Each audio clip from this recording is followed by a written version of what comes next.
तो last class हम लोग का टॉपिक था Indian economy on the eve of independence. Indian economy on the eve of independence मतलब इंडिपेंडेंस से पहले 1947 से पहले हम लोग का इंडियन इकोनॉमी का अवस्था कैसा था, स्थिति कैसा था, ये हम लोग स्टार्ट किया था। ठीक है, तो सबसे पहले कॉलोनियल रूल आया था ना। कॉलोनियल रूल का मतलब क्या होता था?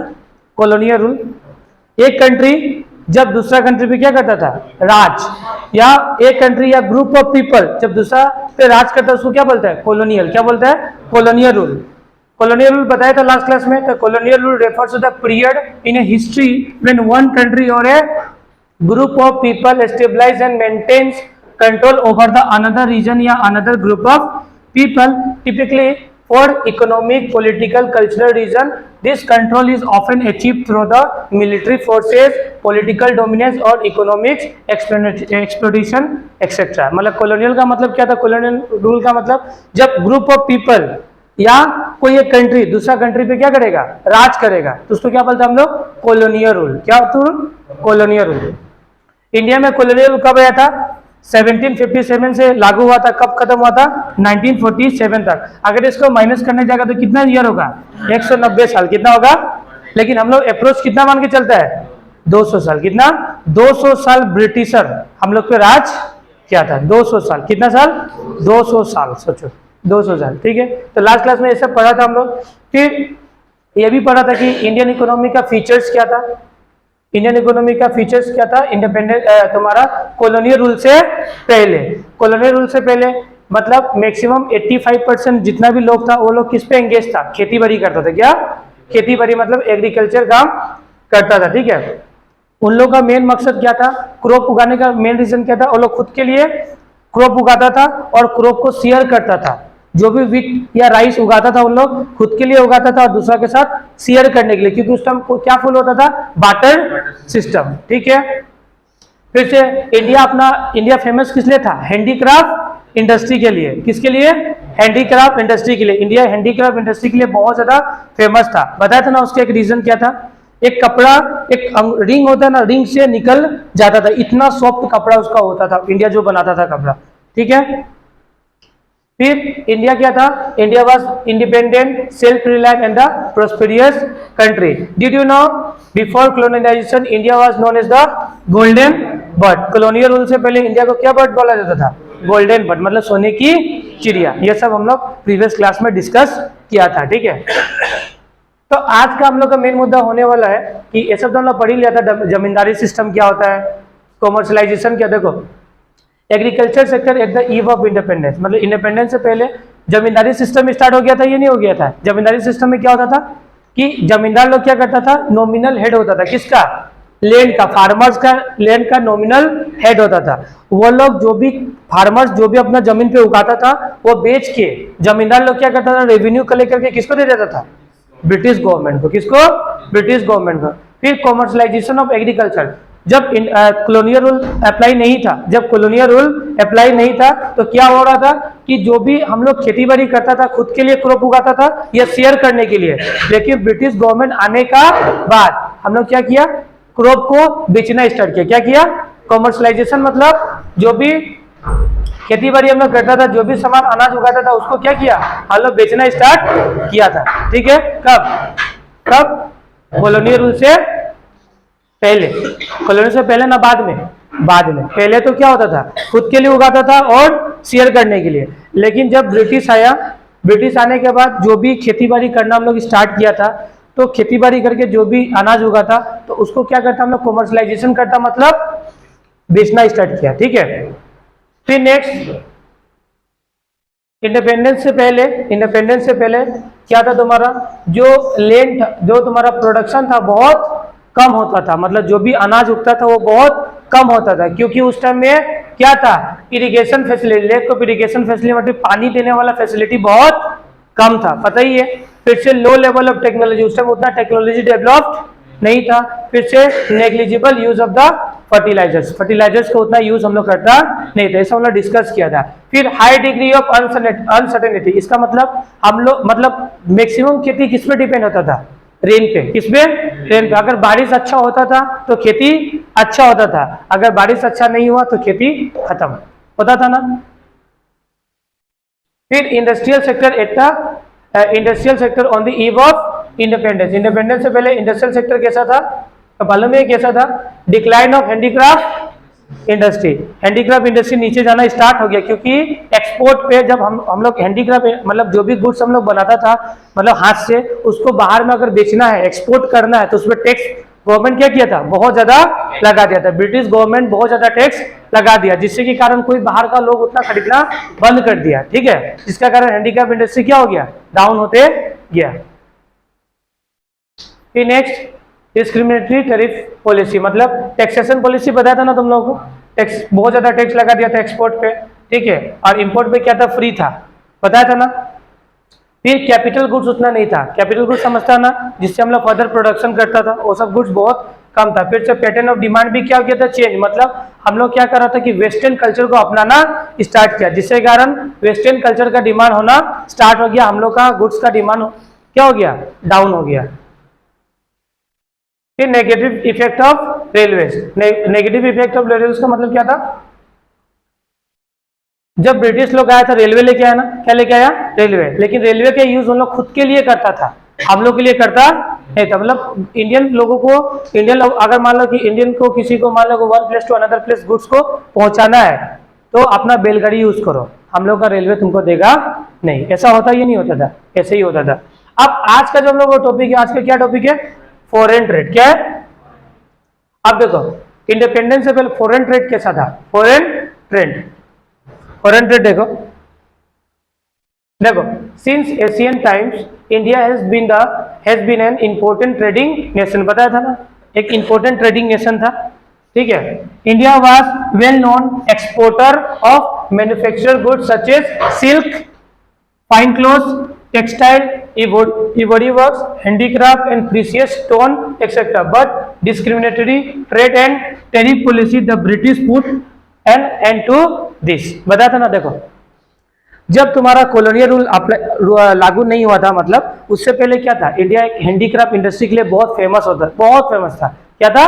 बहुत फेमस था। वो जो भी गुड्स प्रोड्यूस करता था ना, पूरा वर्ल्ड में मतलब यूरोप देश में बहुत फेमस था, क्योंकि इन लोगों का जो क्वालिटी होता था ना, इंडिया हाथ से जो बनाता ना गुड्स, उसका जो इतना अच्छा क्वालिटी होता था ना कि सब कोई मतलब जो भी राजा महाराजा लोग होता था ना, तो उन लोग वही उसी का मतलब जो इंडियन लोग प्रोड्यूस करता था ना, तो बाहर का जितना भी राजा महाराजा हुआ करता था, सब उन लोग का क्वालिटी मतलब देख के बहुत अच्छा लगता था उन लोगों को, और लोग ज्यादातर यही प्रोडक्ट यूज करता था।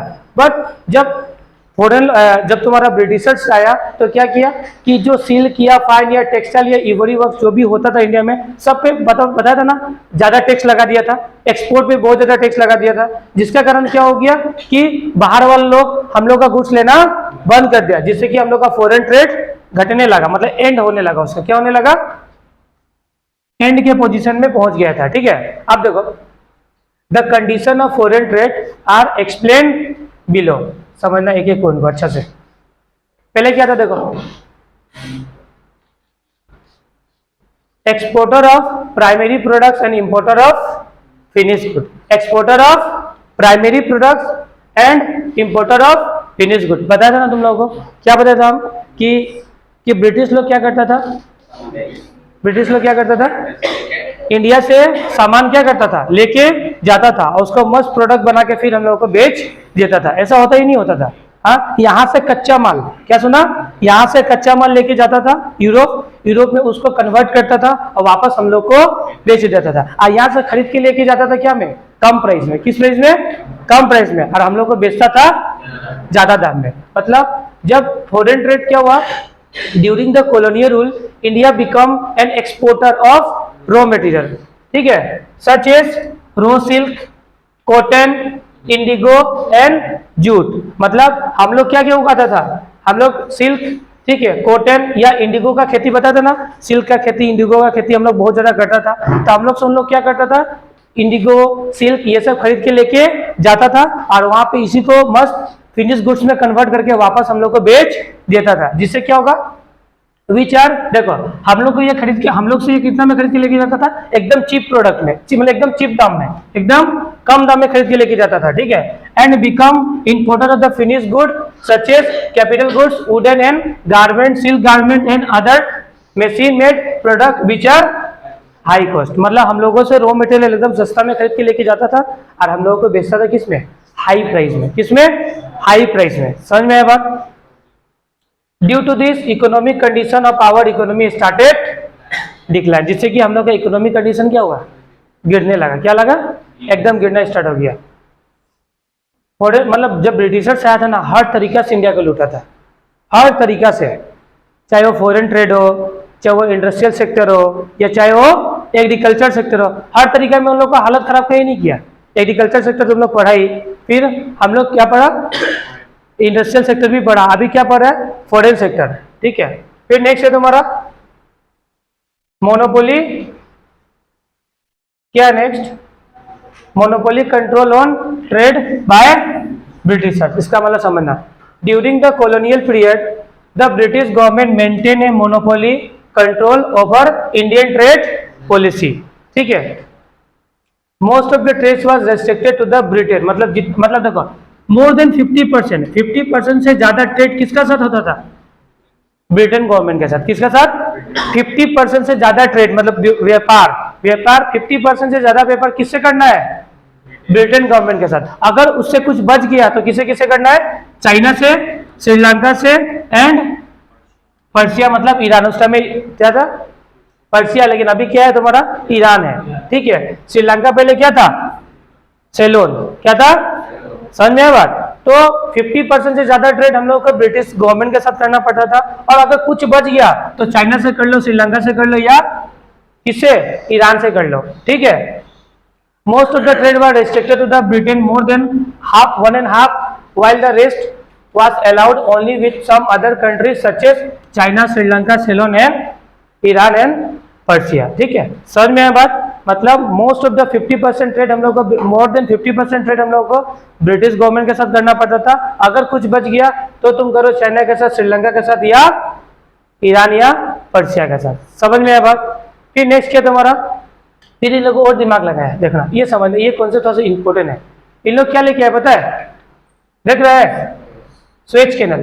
क्या लेके आया, the opening of the Suez canal in 1869। MCQ के लिए पूछ सकते हैं, ठीक है, एमसीक्यू। स्वेज कैनल ओपनिंग कब हुआ था, 1869। कब स्टार्ट हुआ था, 1869। ठीक है, open A direct trade route for the ships travelling between the Britain and India. देखो स्वेज कैनल क्या होता है, सबसे पहले ये एक्सप्लेन करता है। ठीक है, स्वेज कैनल एक वाटरवे क्या होता है, एक रास्ता होता है। क्या होता है, वाटरवे एक रास्ता होता है जिससे कि गुड्स को बहुत जल्दी ब्रिटेन पहुंचाया जा सकता है। जैसे कि देखो, एक मिनट ना, हाँ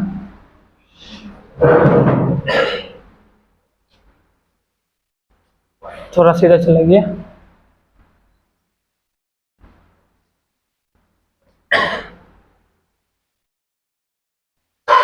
देखो मान लो ये इंडिया है, मान के चलो इंडिया है। ठीक है, ये इंडिया है, ये इंडिया का थोड़ा नीचे वाला नक्शा है। ठीक है, तो पहले क्या होता था ना कि स्वेज कैनल जब खुला मतलब खोदा नहीं गया था, तो हम लोग को पूरा घूम के ब्रिटेन में यहाँ पे जाना पड़ता था। पूरा घूम के सकते है ना, यहाँ पे ब्रिटेन है मान के चलो, ठीक है, यहाँ पे इंग्लैंड है, पूरा हम लोग को घूम के जाना पड़ता था। हम लोग को नहीं, मतलब ब्रिटेन को पूरा घूम के जाना पड़ता था। देख रहे ना, यहाँ मान लो लेट्स सपोज यहाँ पे इंडिया है, ठीक है, ये इंडिया मान लो, ठीक है, तो यहाँ से इस लोग को पूरा घूम के जाना पड़ता था। लंदन यहाँ पे है या नहीं है, यहाँ मान लो लेट्स सपोज इंडिया है, यहाँ से पूरा घूम के किसका पास, लंदन में जाना पड़ता था। लेकिन इन लोग दिमाग लगाया कि भाई देखो डिस्टेंस कितना था, देख रहे ना, 12,300 था। लेकिन इन लोग दिमाग लगाए, यहाँ से इन लोग क्या किया पता है, एक कैनल खोद दिया। ठीक है, वाटर में एक रास्ता बनाया, अब पूरा घूम के जाना नहीं पड़ता है, यहाँ से आराम से लोग चला जाएगा। डिस्टेंस कितना कवर हुआ, नहीं 7,000 इतना था। ठीक है, जिससे डिस्टेंस कम हुआ ये नहीं हुआ, कॉस्ट कम हुआ ये नहीं हुआ। तो लोग दिमाग लगे, तो लोग क्या किया, एक वाटरवेज कैनल खोद दिया। क्या खोद दिया, कैनल एक रास्ता बना दिया, जिससे कि अब हम लोग ब्रिटेन पूरा घूम के जाना नहीं पड़ेगा, हम लोग सिस्टमेटिकली यहाँ से यहाँ पहुंच जाएगा, जिससे डिस्टेंस भी कम हो गया और टाइम भी क्या होगा, ज्यादा बचेगा, और गुड्स का कॉस्ट भी क्या होगा, कम होगा। समझ में, इन लोग ये दिमाग लगाए। ठीक है, इसको बोलते हैं स्वेज कैनल।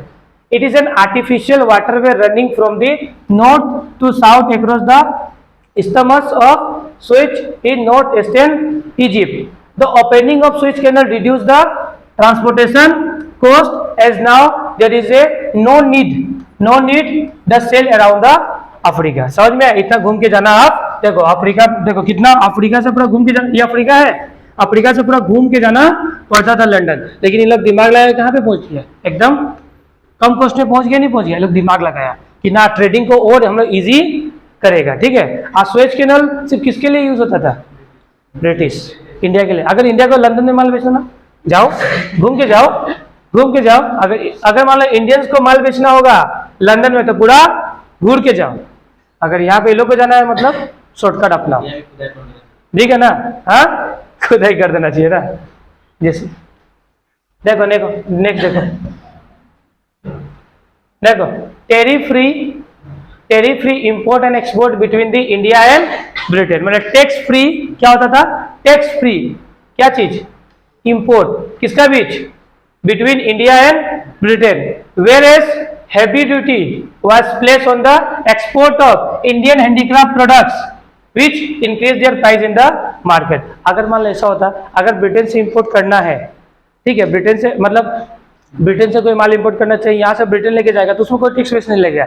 लेकिन अगर हैंडीक्राफ्ट प्रोडक्ट को अगर हमको एक्सपोर्ट करना है, बाहर में बेचना है, तो उसमें टैक्स बहुत ज्यादा लगता था। अगर किसी गुड्स में टैक्स लगता है तो उस गुड्स का प्राइस क्या होता है, हाई होता है। क्या होता है, हाई होता है। ठीक है, फिर नेक्स्ट देखो इकोनॉमिक एक्सप्लोटेशन। अब इकोनॉमिक एक्सप्लोटेशन किस तरीके से किया था इन लोग, ये भी देखो। As an exporter of the commodities India is the huge export of surplus, but the export surplus does not jump the start the Indian economy because the government uses the surplus for non developmental activities such. देखो अभी simple सा बात है ना, India क्या करता था, जो भी रॉ मटेरियल्स था उसका एक्सपोर्ट करता था, किसको, ब्रिटेन गवर्नमेंट को। किसको, ब्रिटेन गवर्नमेंट को। रॉ मटेरियल हैंडीक्राफ्ट प्रोडक्ट्स का बात नहीं हो रहा है, किसका प्रोडक्ट का बात हो रहा है, रॉ मटेरियल जिसमें टैक्स नहीं लगता था।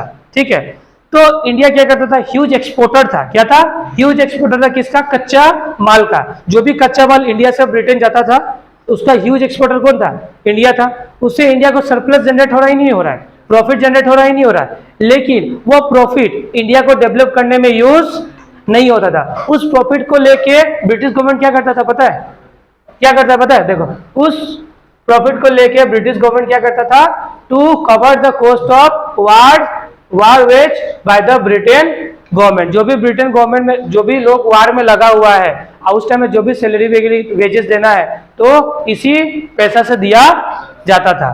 ठीक है, फिर टू पे for the office equipment of the colonial government. जो भी ऑफिस में इक्विपमेंट यूज हो रहा है कॉलोनियल गवर्नमेंट का, ये वाला पैसा इसी में यूटिलाइज होता था। Plus for the trade in visible goods और सर्विसेज, इसमें पूरा का पूरा यूज होता था। ठीक है, फिर नेक्स्ट है तुम्हारा, समझ में आना बात, मतलब जो पैसा कमाता भी था इंडिया वाला तो इंडियन का यूज में नहीं आता था, वो किसका यूज में आता था, foreign government means British government के यूज में आता था। ठीक है, फिर नेक्स्ट है तुम्हारा डेमोग्राफिक कंडीशन। डेमोग्राफिक का मतलब क्या होता है, demographic refers to the study of various aspects such as population, such as age, sex, education level, income level, marital status, birth and death rate। मतलब डेमोग्राफिक मतलब पॉपुलेशन के रिलेटेड आ जाता है कि कितना लोग तुम्हारा कितना लोग पढ़ा लिखा है, डेथ रेट क्या है, बर्थ रेट क्या है, कितना लोग मर रहा है, ये सब के बारे में कौन बताता है, तुम्हारा डेमोग्राफिक कंडीशन। लोग कितना एडुकेटेड है, ये सब के बारे में कौन बताएगा, डेमोग्राफिक कंडीशन। डेमोग्राफिक कंडीशन समझ में है ना। डेमोग्राफिक का मतलब क्या होगा कि देश का पॉपुलेशन कितना है, ठीक है, पॉपुलेशन कितना है, लोगों का एज कितना है, ठीक है, इनकम लेवल कितना है, ठीक है, फिर जो तुम्हारा वो लोग शादीशुदा है या नहीं है, फिर लोग का बर्थ रेट क्या है, डेथ रेट क्या है, ये सब भी कॉलोनियल तुम्हारा इंडिपेंडेंस से पहले का देखो क्या था। देखो जब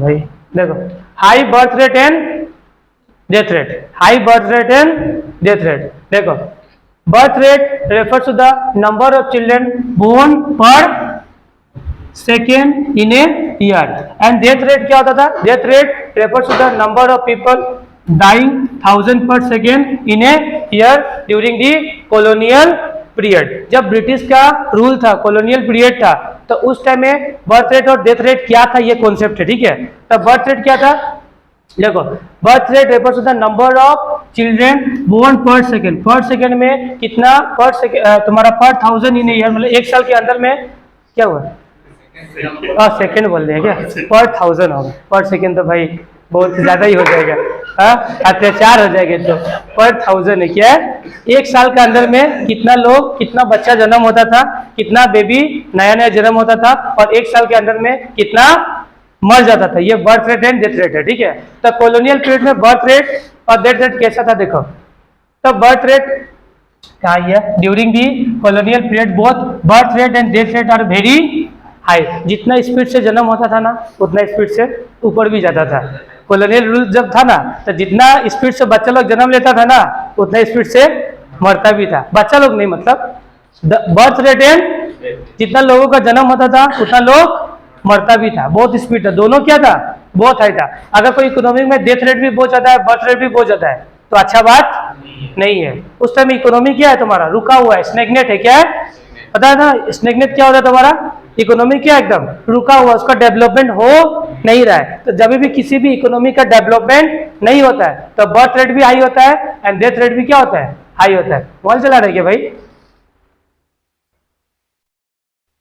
फिर नेक्स्ट है तुम्हारा, देखो अगर मान लो 1000 था ना, और 1000 था ना, 1000 का बात हो रहा ना, 1000 में क्या होता था पता है, अगर मान लो 48 क्या था तुम्हारा, 48 क्या था तुम्हारा बर्थ रेट, मतलब 1000 अगर जन्म हुआ, अगर मान लो 1000 बच्चा जन्म हुआ ना, जब 48 क्या होता था, मर जाता था। और 1000 में से क्या होता था तुम्हारा, सॉरी ये तो बोर्न, तो जन्म होता था, ये बोर्न, ये तुम्हारा क्या है डेथ। पर 1000 का बोल रहा ना, 1000 का बारे में बात हो रहा है। अगर 1000 टोटल है ना, तो 1000 में 48 क्या होता था, जन्म लिया है, और 40 क्या होता था, मर गया। 40 क्या होता था, मर गया, ठीक है। यहाँ पे ही लिखा हुआ है, देखो birth rate refers to the number of children born per 1000 in a year and death rate refers to the number of people dying per 1000 person in a year during the colonial period. Both birth rate and death rate are very high, nearly 48 and 40, which means India was at first stage of demographic transition before 1921। मतलब अगर कोई 1000 मान लो population है, पर 1000 के बारे में बात हो रही नहीं हो रहा है। 1000 में से 48 का क्या होता था, जन्म होता था, तो 1000 में से 48 मर भी जाता था, ऐसा होता था। नियरली मतलब 15% अराउंड होगा, क्या नियरली कितना होगा तुम्हारा 50%। मतलब 1000 में से 15% का जन्म होता था, तो क्या होता था 1000 में से 40 मर भी जाता था, ठीक है। मतलब डेथ रेट भी क्या था, हाई था, और बर्थ रेट भी क्या था, हाई था, ठीक है।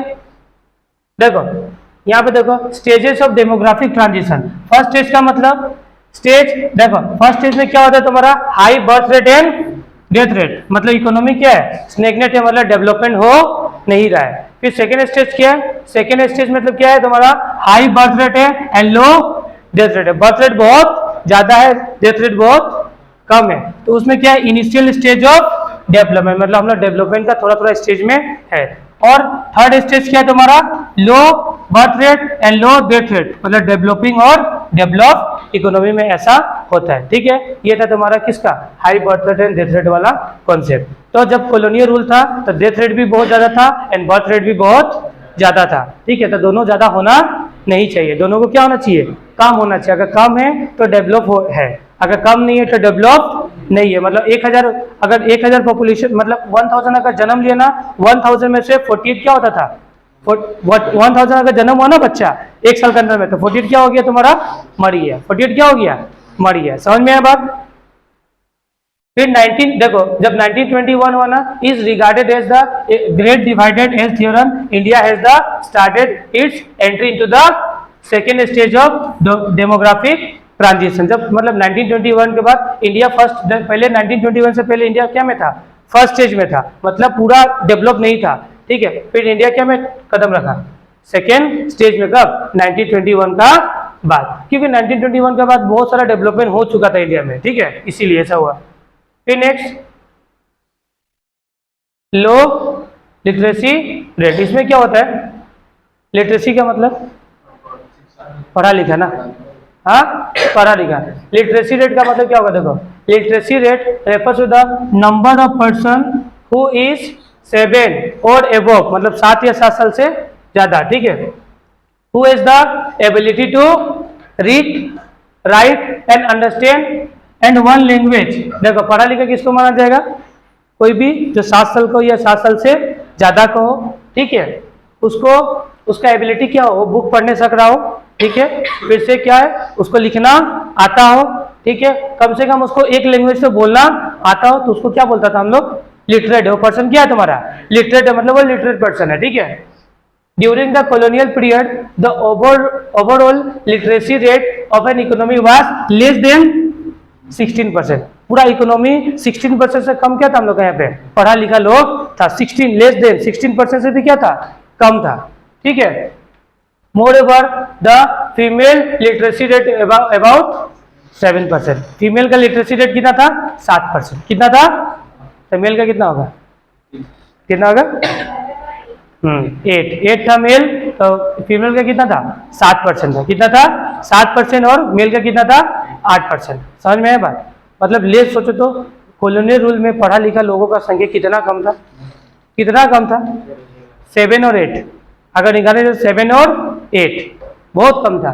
फिर हाई इन्फेंट मोर्टेलिटी रेट, इसका मतलब सुना है क्या, इन्फेंट, हाँ, बच्चा जन्म होते ही मर जाता था ना। Infant mortality rate refers to the number of infant dying before the age of 1 year, मतलब 1 साल के अंदर में मर गया, जन्म हुआ 1 साल कंप्लीट होने वाला था, उससे पहले क्या होता था, मर जाता था। ऐसा क्यों, देखो हाई इन्फेंट मोर्टेलिटी, जब तुम्हारा कॉलोनियल रूल था तो इन्फेंट मोर्टेलिटी रेट बहुत क्या था, हाई था, क्या था, हाई था, ठीक है। Infant mortality rate refers to the number of infant dying before the age of 1 year per 1000 lives birth annually. The IMR मतलब infant mortality rate during the colonial period was about 218 per 1000। अगर 1000 बच्चा जन्म लिया ना, इसमें से 218 बच्चे क्या होता था, मर जाता था 1 साल के पहले। समझ में आया बात, इसको बोलते हैं आप लोग क्या, IMR मतलब इन्फेंट मोर्टेलिटी रेट। समझ में आया बात, ठीक है। फिर नेक्स्ट है तुम्हारा poor facilities, poor health facilities. उस समय हेल्थ फैसिलिटीज उतना डेवलप था क्या, हाँ, उतना हेल्थ फैसिलिटीज डेवलप नहीं था, उतना हॉस्पिटल्स वगैरह नहीं था, उतना हॉस्पिटल्स वगैरह नहीं था। अगर किसी को बीमार हो भी गया तो ज्यादा दिन जिंदा नहीं होता था। अभी पहले टीबी का इलाज था क्या, टीबी का इलाज था, पहले का टाइम में होता नहीं था, अब ना टीबी का इलाज डेवलप हुआ है, ठीक है। पहले टीबी कैंसर का जैसा था, किसका जैसा था, कैंसर का जैसा, ठीक है ना। तो पुअर हेल्थ फैसिलिटीज मतलब public health facilities were either the unavailable or when available were the higher inadequate due to which water and airborne diseases। मतलब वाटर से भी बहुत सारा बीमारी फैलता था, एयर से भी बहुत ज्यादा बीमारी क्या होता था, फैलता था, जिससे कि लंग का बीमारी हो गया, लंग मतलब टीबी का बीमारी स्टार्ट हो जाता था, लंग का बीमारी स्टार्ट होता था, जिससे क्या होगा, पुअर हेल्थ फैसिलिटीज के कारण लोग बहुत मरता था, ठीक है। कब, कॉलोनियल पीरियड के टाइम में। फिर लो लाइफ एक्सपेक्टेंसी, इसका मतलब एक पर्सन कितना दिन तक जिंदा रहेगा, एवरेजली, एवरेज पहले एक पर्सन कितना, अगर उसका 32 ईयर्स हुआ ना, हुआ खत्म, 32 ईयर्स मान के चलता था कि खत्म हो जाता था। मतलब it refers to the average number of year of which a person is expected to live, मतलब एक पर्सन कितना साल तक जिंदा रह सकता है, ये होता है तुम्हारा लो लाइफ एक्सपेक्टेंसी। उस टाइम में बहुत ये कम था, उस टाइम में बहुत ज्यादा कम था, एक पर्सन कितना दिन तक जिंदा रह सकता है, एज ऑफ 32। क्यों ऐसा होता था, क्योंकि हेल्थ फैसिलिटीज बहुत ज्यादा कम था, पुअर हेल्थ फैसिलिटीज था, मतलब बीमारी का सॉल्यूशन उस टाइम में नहीं था, इसीलिए लोगों का जीना एकदम कम हो गया था, ठीक है। मतलब due to poor health facilities the life expectancy during the colonial rule was low as 32 years, ठीक है। मतलब 32 साल हो गया, मतलब आदमी अब जाने वाला है, क्योंकि बीमारी होगा कुछ, और जाए सब नहीं, मैक्सिमम कैसा होता था, ठीक है। Whereas as per the latest WHO data publish 2010, अभी 18 का हटाओ, मान लो कि 2018 में कितना था पता है, 2018 में था तुम्हारा 69 समथिंग था, कितना था, अभी 2018 का बात करता है, ठीक है। 2018 में 69 पॉइंट समथिंग कुछ था, ठीक है। मतलब अभी जो लेटेस्ट WHO जो रिपोर्ट कब का है, 2018 का है, उसके हिसाब से इंडिया का अभी कितना तुम्हारा 69 पॉइंट समथिंग कुछ था, क्या एक्सपेक्टेड लाइफ, मतलब अभी कोई भी पर्सन कितना साल तक जीता है, 69 ईयर्स तक, अभी वो बढ़ के कितना हो गया पता है, 73 पहुंच गया, कितना पहुंच गया, अभी लेटेस्ट डेटा के हिसाब से 73 इंडिया का लोगों का पहुंच गया एक्सपेक्टेंसी, ठीक है। लाइफ एक्सपेक्टेंसी कितना पहुंच गया तुम्हारा 73 अराउंड। पहले कितना था 2018 में 69 समथिंग पॉइंट था, ठीक है। अभी कितना पहुंच गया 73 पॉइंट समथिंग कुछ पहुंच गया। तो पहले कितना था 32, एक पर्सन कितना जी सकता था 32, फिर 2018 आते आते कितना हो गया 69, अभी कितना हो गया तुम्हारा 73, क्योंकि डे बाय डे बीमारी को सोल्व करने का फैसिलिटीज डेवलप हो रहा है, day by day medical facilities improve हो रहा है, जिसका कारण ऐसा हो रहा है। जैसे जैसे मेडिकल फैसिलिटीज और इंप्रूव होगा लाइफ बढ़ते जाएगा। समझ में आया? तो इतना आदमी फिर भी इतना तो जिएगा नहीं, एवरेज बोला है, एवरेज बोला है कितना जी सकता है, लेकिन जीता ही गया। आजकल जैसा फूड हो गया ना उतना जिएगा भी नहीं।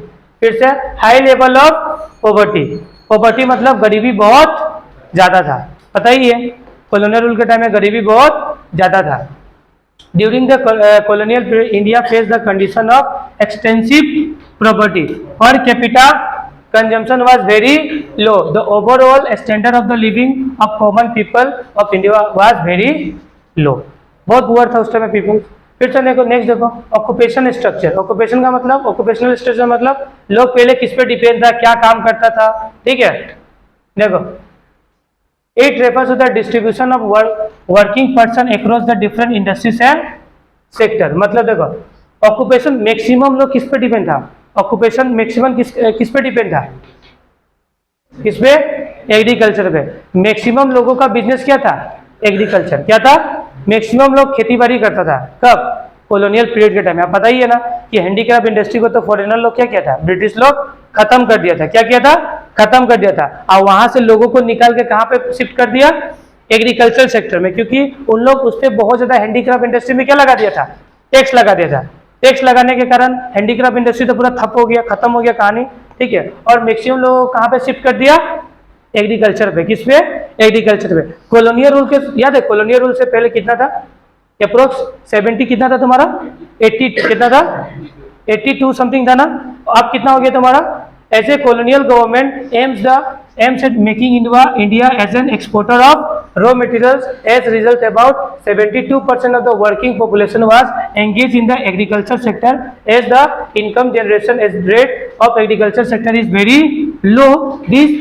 This predominance reflects the backward of the economy. मतलब मैक्सिमम लोगों को खेती बाड़ी में लगा दिया। और खेती भी क्या चीज का करा था पता है ना, ये तो जूट, इंडिगो, याद है, जिसका कारण जो जमीन का फर्टिलिटी बहुत कम हो जाता है। क्योंकि अगर मान लो कि ना तुम जमीन पे इंडिगो का खेती किया, तुम जमीन पे अगर इंडिगो का खेती किया, इंडिगो मतलब नील का नाम सुना है ना, अगर तुम नील का खेती किया तो सोचो जमीन का फर्टिलिटी, उपजाऊपन जो होता है ना एकदम कम हो जाता था। तो उस पर दूसरा खेती तुम 2 साल 3 साल तक कर ही नहीं पाएगा। ऐसा उन लोग करता, जिसके कारण उसका जमीन क्या हो गया, खराब हो गया, नहीं हो गया।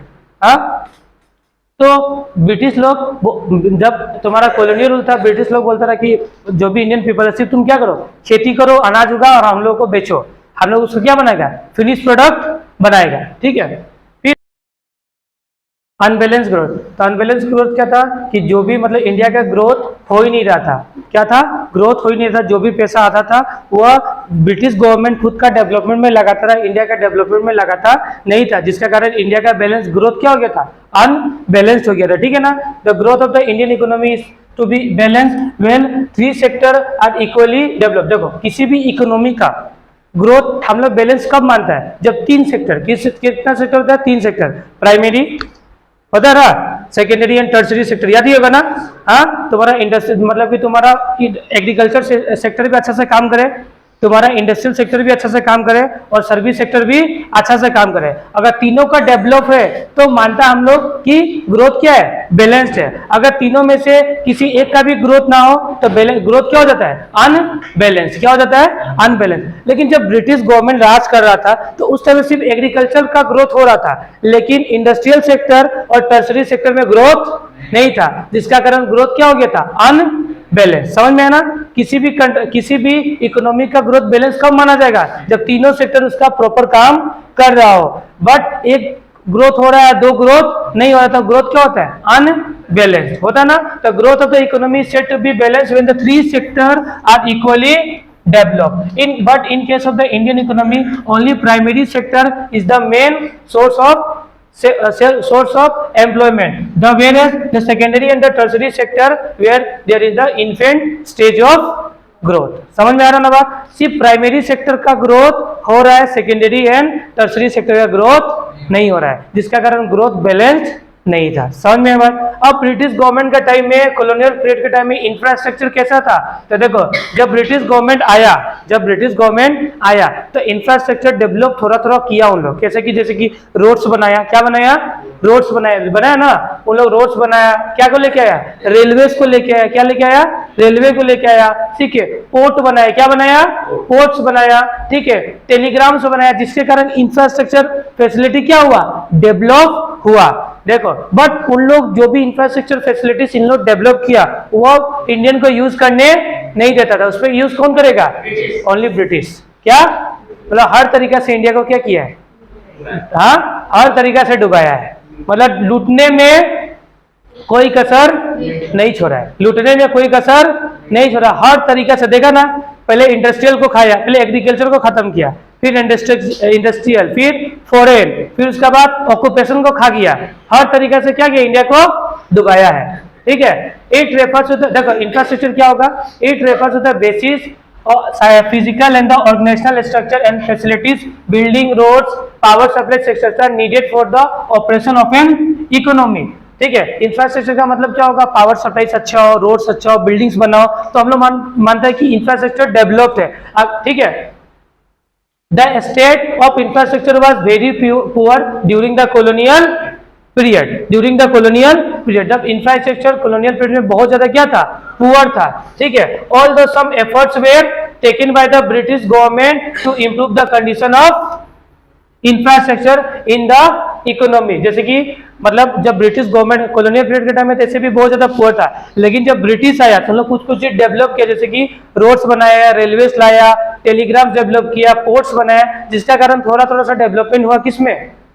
इंफ्रास्ट्रक्चर में. समझ में आया बात? ठीक है. The condition of infrastructure was explained here. मतलब सबसे पहले ब्रिटिश गवर्नमेंट क्या लाया कॉलोनियल पीरियड में? रेलवेज. लेकिन रेलवेज तो लाया, अच्छा बात है, लेकिन रेलवे का यूज करने नहीं मिलता था. किसको? इंडियन. ठीक है. तो one of the biggest contribution of the colonial rule was the introduction of railway of India in 1850. MCQ 1850 1850 में क्या था? रेलवे इंडिया में आया. ठीक है. It help the remove the geographical and cultural barriers in the economy. Although the benefits of the railway was mostly restricted to Britishers. ठीक है. During the colonial period, but it also serve help in the developing the Indian economy post colonial period. मतलब colonial period से पहले जो भी railway का benefit होता था वो किसको मिलता था? ब्रिटिशर्स को. लेकिन जब कॉलोनियल पीरियड खत्म हुआ 1947 में, जब इंडिपेंडेंस हो गया, तो उसका बाद रेलवे का बेनिफिट इंडिया को बहुत ज्यादा मिला है और इंडिया को डेवलप करने में रेलवे बहुत इंपॉर्टेंट रोल प्ले किया है. समझ में आया बात? ठीक है. अभी जितना कुछ पढ़ रहा है 1947 के पहले, फिर बाद में बात करेगा 1947 के बाद क्या किया हुआ है. ठीक है. फिर रेलवे आया, फिर क्या आया नेक्स्ट? रोड्स. ब्रिटिशर्स क्या बनाया? फिर रोड्स. क्या बनाया? Roads. The construction of roads during the colonial rule was very limited due to the scarcity of funds. मतलब रोड भी बहुत कम बनाया गया क्योंकि फंड उस टाइम उतना नहीं था. ठीक है. And the roads that were built primarily serve the interest of mobilization the army and shifting the raw material so that they can be transported to the Britain. समझ में आना बात? मतलब रोड्स बहुत लिमिटेड बनाया गया क्योंकि उस समय उतना फंड नहीं था. और रोड्स भी बनाया ना, किसके लिए बनाया गया? रॉ मटेरियल्स को ब्रिटेन भेजने के लिए, प्लस क्या करने के लिए? आर्मी को. किसको? आर्मी को one place to another place transfer करने के लिए क्या बनाया गया? रोड बनाया गया था. ठीक है. समझ में आया बात? फिर नेक्स्ट है तुम्हारा एयर एंड वाटर ट्रांसपोर्ट भी लाया गया. Air and water transport. तो देखो, एयर एंड वाटर ट्रांसपोर्ट क्या? The colonial government took the various measure of developing the ports and air transport, but the development was far from the satisfactory measure of development. समझ में ना? ये development से बहुत दूर था. इंडिया का डेवलपमेंट इससे नहीं था, बहुत कम था मतलब. ठीक है. फिर नेक्स्ट क्या था? इन लोग कम्युनिकेशन फैसिलिटीज को भी डेवलप किया. लाइक टेलीग्राम्स आया. क्या आया?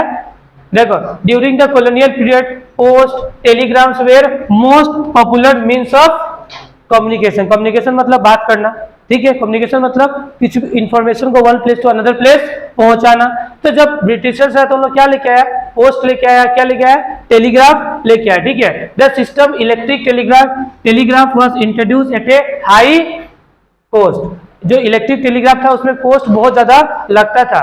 To serve the purpose of maintaining the law and order, ठीक है। Despite the serving the useful public purpose the postal service remain all through inadequate, ठीक है। देखो अब पॉजिटिव कंट्रीब्यूशंस क्या क्या था ब्रिटिश रूल का। ब्रिटिश आया तो उसका नेगेटिव देखो, अगर मान लो एक कोइन होता है, कोइन होता है ना, उसमें हेड होता है, क्या होता है, टेल होता है। तो कुछ अच्छा हुआ तो कुछ खराब किया उन लोग, तो कुछ अच्छा भी करके किया है। पहला पॉजिटिव इफेक्ट क्या हुआ ब्रिटिश आने से, पहला बात तो क्या हुआ, रेलवे है, क्या आया, रेलवे आने के बाद रेलवे जब ब्रिटिश लोग था इंडिया में तो हम लोग को रेलवे से उतना बेनिफिट मिलता नहीं था, लेकिन ब्रिटिश जाने के बाद रेलवे का बहुत ज्यादा बेनिफिट हम लोग को मिला है। समझ में आया बात। फिर नेक्स्ट क्या तुम्हारा कमर्शलाइजेशन ऑफ एग्रीकल्चर। इसका मतलब पहले हम लोग जो भी अनाज उगाता था खुद के लिए और क्या करने के लिए, शेयरिंग के लिए, लेकिन जब ब्रिटिश है तो हम लोग नया चीज सिखाया, इससे भी हम लोग व्यापार कर सकता है, यह पॉजिटिव साइन था। फिर नेक्स्ट क्या था, monetary exchange, monetary system of exchange. पहले बाटर सिस्टम फॉलो होता था कि ये लो ये दो, समझ में ना बात, ये लो ये दो। लेकिन जब उन लोग आया तो उन लोग क्या लेके आया, मॉनेटरी एक्सचेंज, मतलब पैसा लेके आया। क्या लेके आया, पैसा से भी तुम गुड्स एंड सर्विसेज को खरीद या बेच सकता है, ये भी पॉजिटिव अच्छा था, ठीक है। फिर इफेक्टिव सिस्टम ऑफ एडमिनिस्ट्रेशन, मतलब इसमें क्या था तुम्हारा कि the colonial government in India left the legacy of efficient system of administration which served the ready-made reference to the economic and political planners। इसमें मतलब ऑफिसेस वगैरह भी डेवलप किया था, ठीक है। ये सब भी एक पॉजिटिव साइन था किसका, कॉलोनियल गवर्नमेंट के या ब्रिटिश गवर्नमेंट के, ये से क्या था, पॉजिटिव साइन था। समझ में आया बात, ठीक है, कोई दिक्कत नहीं आएगा। तो ठीक है, आज का क्लास हम लोग यहाँ पे खत्म करते हैं।